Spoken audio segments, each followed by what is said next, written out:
Merdan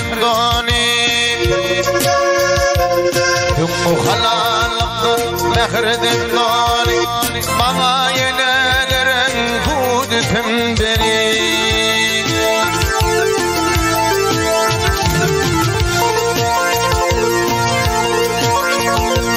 Kadim bilbil güýe wadiyali Maňa eneleriň hüwdisin beriň.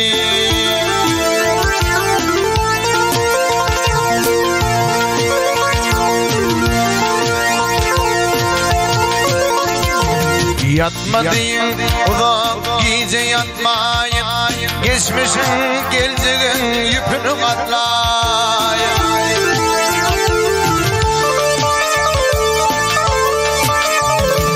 50 yaşta sağlam yatlayın, Maňa eneleriň hüwdisin beriň. Ay 50 yaşta sağlam yatlayın, Maňa eneleriň hüwdisin beriň.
Baharın finran azaplı şiirin, namazın bozduran kudretli pirin.